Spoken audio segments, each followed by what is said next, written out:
تعبدوا إلا إياه وبالوالدين إحسانا ফয়সালা হয়ে গেল, রায় হয়ে গেল, চূড়ান্ত ফয়সালা হয়ে গিয়েছে, ফরজিয়ত আবশ্যক হয়ে গেছে মহান রবের পক্ষ থেকে। আল্লাহ তাআলা জানিয়ে দিয়েছেন বান্দার জন্য যে বিষয়টা ডকুমেন্ট করে, ওয়াকাদা রাব্বুকা আল্লা তা'বুদু ইল্লা ইয়াহু। তুমি মানুষ হিসেবে, মুমিন হিসেবে, ঈমানদার হিসেবে সর্বপ্রথম তোমার যেই ডিউটি, যেই দায়িত্ব তোমাকে পালন করতে হবে, মানুষ হিসেবে প্রথম দায়িত্ব হলো তোমাকে তোমার রবের ইবাদত করতে হবে। ইবাদত করতে হবে এক আল্লাহ। মানুষ হিসেবে প্রথম ডিউটি, প্রথম কাজ যেটা শুরু হলো সেটা হলো তোমার রবের ইবাদত। আগে তোমাকে দায়িত্ব পালন করতে হবে, রবের ইবাদত গুলো যথাযথভাবে পালন করা। এরপরে ওয়াবিল ওয়ালিদাইনি ইহসানা, রবের ইবাদতের পরপরই নেক্সট যে ডিউটি, যে দায়িত্ব, সেটা হচ্ছে ওয়াবিল ওয়ালিদাইনি ইহসানা, পিতামাতার প্রতি সদাচরণ করো, উত্তম আচরণ করো, পিতামাতার প্রতি ইহসান করো।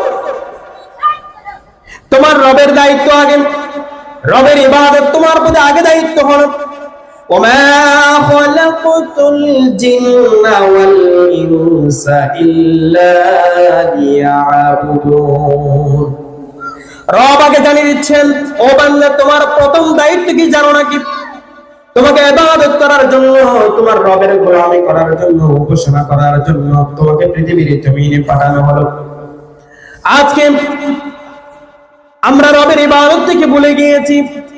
নামাজে এক ওয়াক্ত গেলে আরেক ওয়াক্ত যায় না, এক ওয়াক্ত নামাজে অংশগ্রহণ করলে আরেক ওয়াক্ত নামাজে যাওয়া আমরা ভুলে যাই।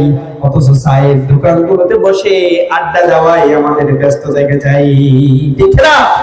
চায়ের দোকানগুলোতে আজকে গল্পের আড্ডায়। এখন দেখেন আমাদের পাশের যে চায়ের দোকানগুলো আছে, এগুলো গ্রামের সংসদ, কোনো কাজ আর কাম নাই।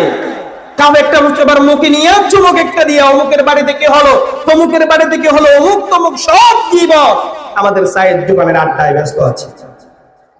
মসজিদে আজান হচ্ছে, হাইয়া আলাস সালাহ, হাইয়া আলাল ফালাহ, নামাজের জন্য আসো, কল্যাণের জন্য আসো, এত করে আহ্বান করলো, বান্দা তার কান দিয়ে ঢুকলো না।